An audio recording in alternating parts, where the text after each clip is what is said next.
Are you ready, Mahmoud? Yeah. Ready for story time with Yaku. Okay, so one of the things I thought about at one stage, and someone actually mentioned it here, I think it was Innocent. Well, everyone said, it's about getting information to people and making sure they're informed about what's happening, right? So I was sitting one day and I thought about when ducks are in a pond and you want to attract their attention. Now you throw a rock into the water, and wherever the rock hits, the waves go out, and the ducks are impacted by the wave that circles out. So in this way, if we think about the rock like information, all we need to do to get the ducks to be active is to take a large enough rock and throw it into the water. It will create a massive wave and the ducks will move. So information will move the ducks, right? But this is a perfect world. This is a perfect scenario world where the waves will circle out and reach everyone. If you look at the ducks in my little swimming pool that Sherry drew for me here, any Olympic swimming pool has these barriers in between the swimmers to keep the waves from impacting the person next door, right? And corruption, social media, WhatsApp groups,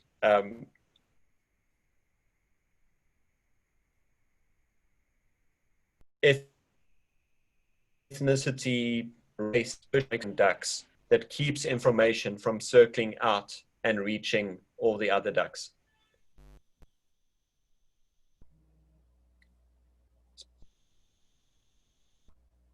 My internet breaking, Sherry? A little bit, yes.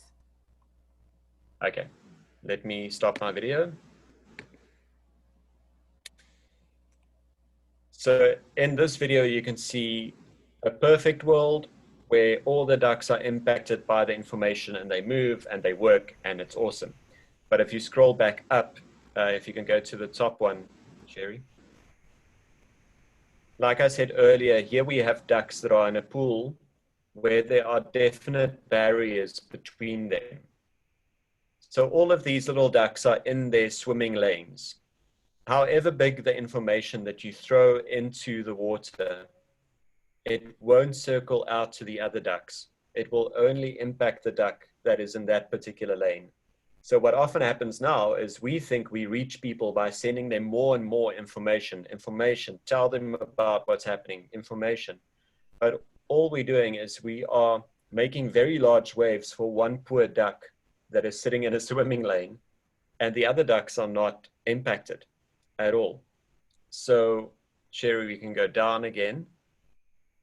Our work is to think about how we can break through these barriers that exist in our societies that keep the ducks from feeling the waves of change that we want to see.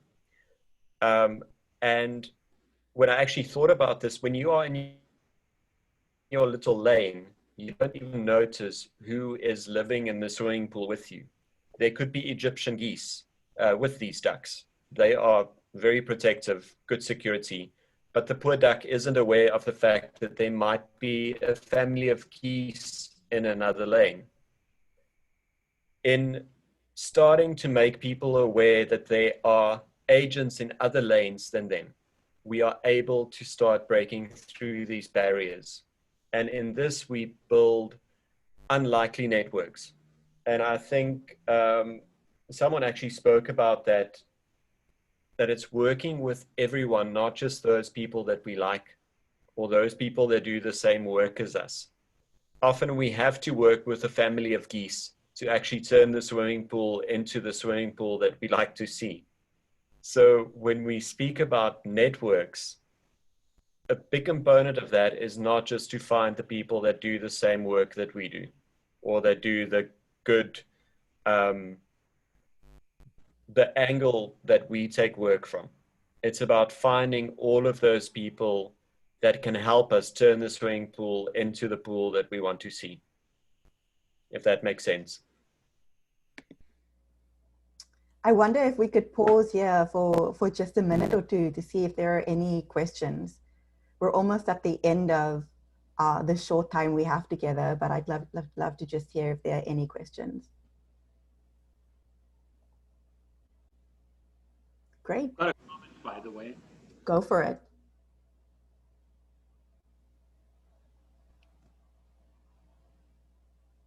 Sheila, do you want to read it yourself?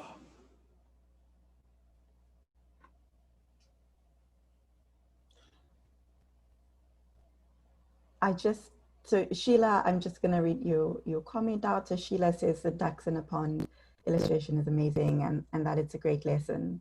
I think, Sheila, it's a great reminder to all of us for our work that we can like keep reflecting on, because we also often, without us knowing, even if we say we collaborate and work with others, we're also all prone to creating little echo chambers for ourselves, because that's easy, right? It's easy to surround yourself with people who share your vision and who you like working with, because you feel like you're swimming in the same direction.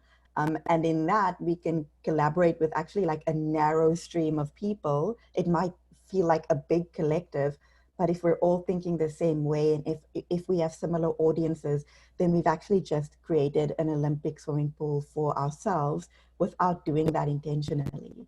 And so in closing, what we like to talk about at the lab is creating unlikely networks that Jaco mentioned earlier, and that Blair mentioned as well when he gave a brief introduction to the lab earlier.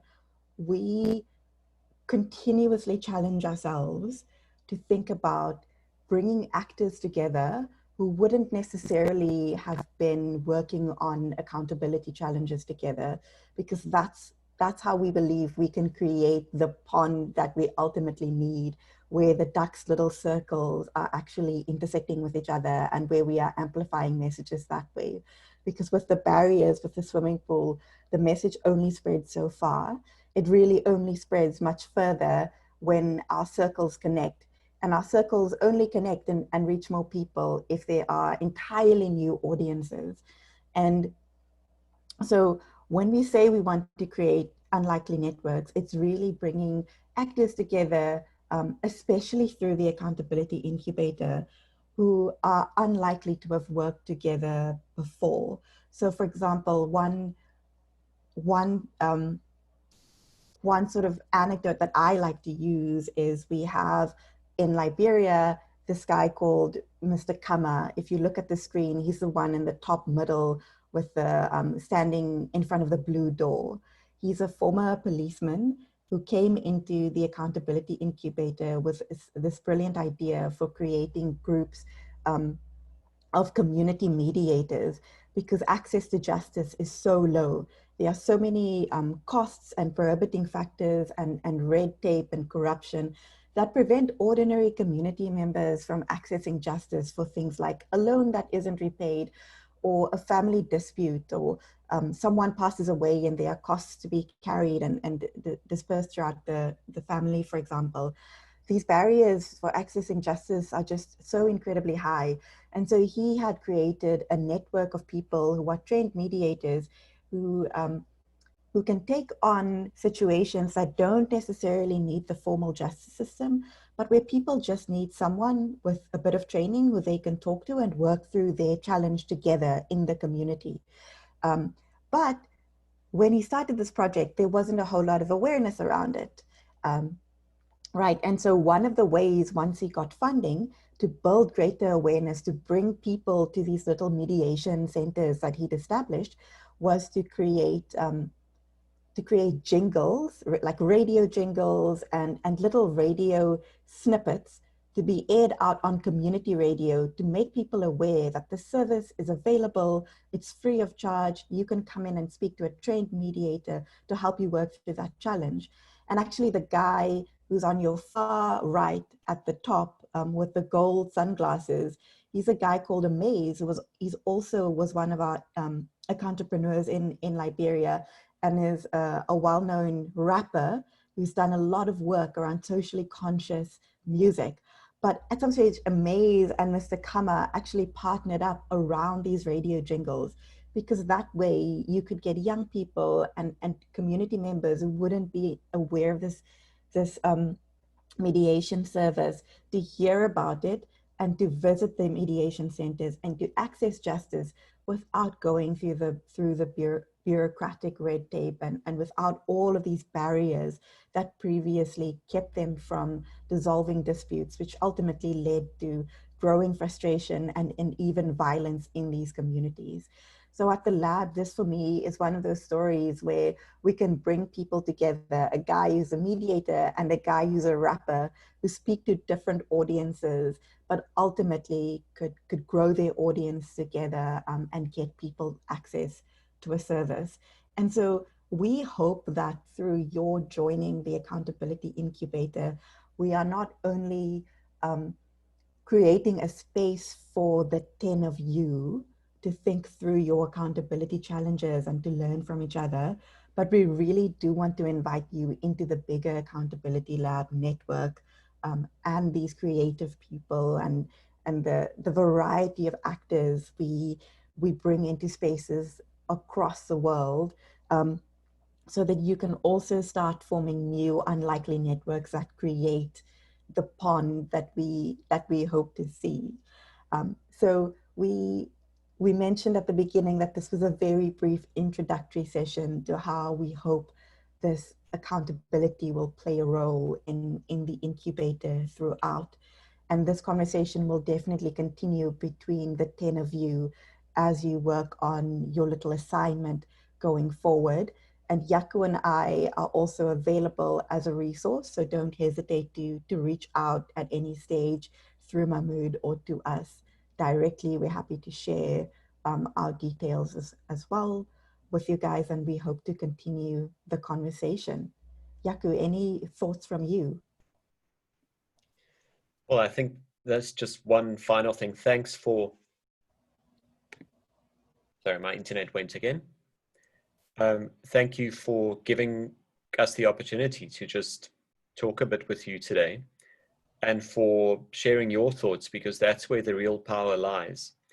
And I just want to reflect on one last question from Rahima, where she said, what are the tips for bringing together unlikely networks? And if you look at the Makers Valley video, the one thing that I found interesting in there is that everyone has a small role to play. So how you bring these unlikely people together is really in creating a space where people can have real conversations. In Makers Valley, there's an example of a woman that bakes a traditional fried dough. People eat it for lunch. It's called magwenya. So all she does is, this is her business. She does these little dough balls. But when they had their community meetings, she said, okay, she can bring lunch for everyone in the form of this inexpensive food. And for her, it entered her into new conversations about problems in the community that she would not have had otherwise.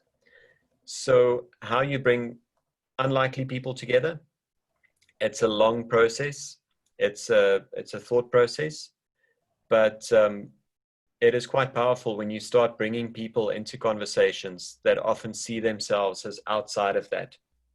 And for someone as simple as a lunch, someone that provides lunch, it could empower them to have discussions about change that they would not have had otherwise.